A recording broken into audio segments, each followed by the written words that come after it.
Shalom à tous, fidèles missionnaires de la Ligue internationale Bras de l'Espérance. C'est un plaisir pour moi en tout cas de vous faire cette note.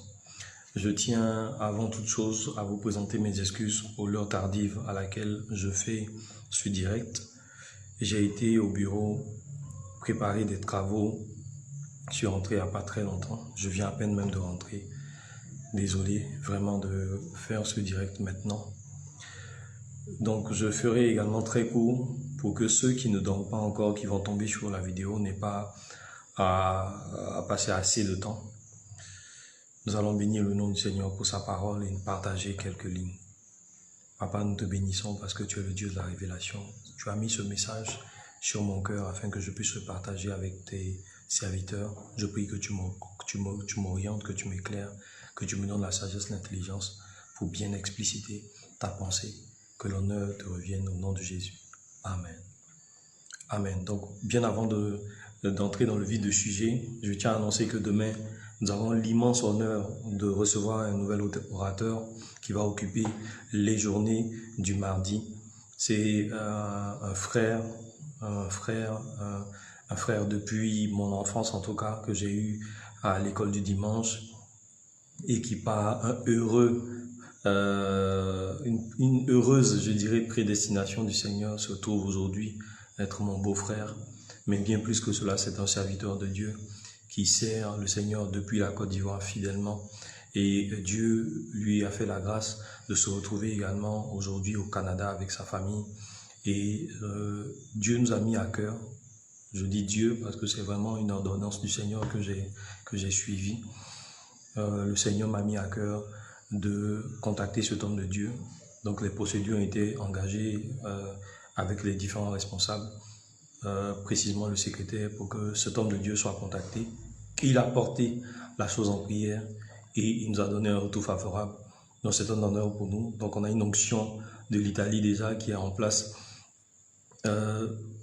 tous les samedis. Et là maintenant Dieu nous fait la grâce d'avoir une onction spéciale tous les mardis. Voilà, donc que Dieu bénisse son serviteur pour sa disponibilité. Nous allons lire rapidement dans le livre de Luc, le chapitre 13, à partir du verset 1. Je lis rapidement.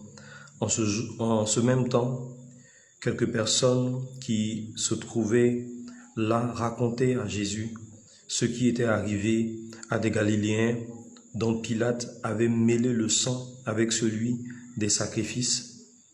Il leur répondit, « Croyez-vous que ces Galiléens fussent de plus grands pécheurs que tous les autres Galiléens, parce qu'ils ont souffert de la sorte? Non, je vous le dis. Mais si vous ne vous repentez, vous périrez tous également. Ou bien ces 18 personnes sur qui est tombée la tour de Siloé et qu'elle a tué, croyez-vous qu'elles fussent plus coupables que tous les autres habitants de Jérusalem? Non, je vous le dis, mais si vous ne vous repentez, vous périrez tous également. Amen. Cette parole est terrible, mais c'est une parole qu'on vit au quotidien. Il suffit juste de suivre l'actualité, vous allez voir qu'il y a des phénomènes qui se produisent qu'on ne peut pas comprendre. Il y a eu récemment, lorsque je feuilletais un peu sur les médias sociaux, parce que c'est également mon travail, donc je suis obligé d'être là sur les réseaux sociaux, précisément Facebook. Et je vois un homme qui a été brûlé, calciné à un certain nombre de degrés par son propre frère qui lui a versé de l'essence dessus et qui l'a brûlé. Quelles sont les raisons de cet acte? On ne sait pas. Ce qui est vrai, c'est qu'il y a eu un homme qui a souffert de cette situation. Pas longtemps, ma mère me parlait d'une femme qui est en train de faire la cuisine à côté de son faitout, il est en train de téléphoner.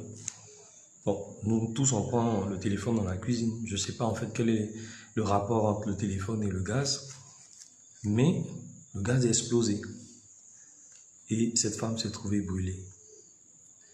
Vous avez également certainement eu cette information sur les réseaux sociaux d'un agrégé en médecine qui était en randonnée avec son mari et son enfant et qui ont été cruellement tués par des personnes en état d'ébriété, sans permis, etc.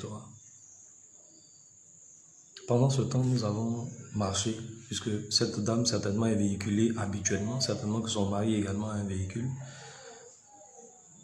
mais de façon exceptionnelle dans leurs activités, ça leur arrive certainement de faire un peu de sport, de marcher, de se détendre, sortir un peu du véhicule. Et ce jour qu'ils ont choisi de ne pas sortir en voiture, c'est ce jour qu'un véhicule les renverse. Alors le Seigneur pose cette problématique. Le fait qu'il y ait des personnes qui vivent ce genre de situation, est-ce que cela signifie que ces personnes sont plus pécheresses que nous? Non. Mais il y a une certitude. Le Seigneur dit, si nous ne nous repentons pas, nous périrons tous également. Et la perte dont il est question, ou le péril dont il est question, il ne s'agit pas de la mort physique, parce que pendant que ces personnes sont en train de mourir, nous on est là, on vit encore, on a encore un sursis. Qui sait combien d'années Dieu nous accorde encore? Ça peut être dans l'immédiat qu'on parte, ça peut être prochainement. Mais l'élément sur lequel le Seigneur met la main, c'est la repentance. Il dit, s'il n'y a pas de repentance, s'il n'y a pas d'abandon des péchés, s'il n'y a pas de reconnaissance de nos fautes, si on ne s'humilie pas devant Dieu, on périra également. Se repentir, c'est vraiment, la première des choses, c'est reconnaître qu'on a péché. Je me souviens par exemple que ce matin, j'ai été dans une situation compliquée où j'ai dit une demi-vérité à mes responsables. Parce qu'effectivement, il y a eu des manipulations qui ont été faites sur mon ordinateur. L'ordinateur a eu un bug. J'ai oublié mes écouteurs au travail, donc à mon bureau. Et on me demande si les écouteurs sont là. J'étais coincé parce que j'ai dit oui, puisqu'ils sont là, puisque je les ai apportés demain. Il me suffit juste que j'aille au bureau, mais le bureau n'est pas là, n'est pas chez moi. C'est à 1 kilomètre de chez moi. Donc, en disant oui, c'est une demi-vérité, j'ai menti. Et Dieu dit, si tu ne te répands pas, si tu ne reconnais pas que ça c'est une faute, si tu ne considères pas que tu as péché en cela, tu vas périr, pasteur ou pas. Donc c'est un éveil de conscience. Je ne sais pas quel est l'état de notre vie. Je ne sais pas quel est l'état de notre cœur. S'il y a une situation que nous chérissons au point de ne pas la dévoiler, au point de ne pas reconnaître que c'est un péché devant Dieu. Mais je dis même être autant occupé que moi au travail. Il y a des moments où ça devient un péché. Donc, que de discuter avec Dieu, de tenir tête, d'avoir des raisonnements. Humilions-nous, demandons pardon à Dieu. Et laissons Dieu nous aider à devenir de meilleures personnes. Parce que les gens qui souffrent ainsi ne sont pas pires que nous. Mais la Bible déclare à celui à qui on a beaucoup donné, il sera beaucoup demandé. Pourquoi ce jour-là, le malheur arrive à telle personne, dans telle circonstance cruelle, et toi tu échappes, et moi j'échappe? C'est une grâce de Dieu, c'est un don de Dieu. Alors que Dieu nous aide à reconnaître cela et à rechercher la repentance, que de nous raconter de belles histoires entre nous pour dire « Ah, vous avez appris ce qui est arrivé à telle personne », c'est un jugement. C'est un jugement. Donc j'espère que le message est passé, que Dieu vous bénisse. On va fermer les yeux. Papa, aide-nous. Pardonne nos péchés. Nous sommes menteurs, nous sommes dans la convoitise, nous sommes dans la duplicité dans les affaires, nous sommes dans la colère, dans l'envie. Nous sommes dans les jalousies, dans les querelles. Nous sommes dans le faux témoignage, nous sommes dans l'hypocrisie. Nous n'avouons pas qui nous sommes. Nous nous donnons une apparence, tandis que nous sommes pervers, tandis que nous sommes méchants. Père, aide-nous, pardonne-nous, nos fautes, nos péchés. Transforme-nous, accorde-nous la sagesse, l'intelligence. Je t'en supplie, lave-nous dans ton sang, purifie-nous. Et donne-nous de pouvoir nous réconcilier avec toi, là où tu sens une faiblesse, que l'Esprit de Dieu nous aide, afin que nous puissions échapper au jugement. Car effectivement, nous ne sommes pas meilleurs que toutes ces personnes à qui ce type de choses arrive. C'est un jugement pour nous. Car certainement, en prière, nous n'avons pas été vigilants. Ou il est également possible que ce soit parce que Je veux dire simplement que c'est un sort qui leur a été accordé, mais nous devons également nous repentir afin de ne pas connaître pire que cela. Car la Bible déclare que celui que nous devons craindre, ce n'est pas celui qui tue la chair, mais c'est celui qui, après avoir tué la chair, est capable de faire périr l'esprit, l'âme dans la guerre. Aide-nous, Papa, que ton nom soit béni. Au nom de Jésus. Très bonne soirée. J'espère ne pas avoir été très long. Je vais voir le timing dans quelques instants. Donc, recevons avec beaucoup de joie, avec beaucoup d'allégresse, cet homme de Dieu qui va nous prêcher la parole dès demain. Bienvenue, homme de Dieu. De là où tu es, nous te saluons, toute ta famille également. C'est la Ligue internationale Bras de l'Espérance.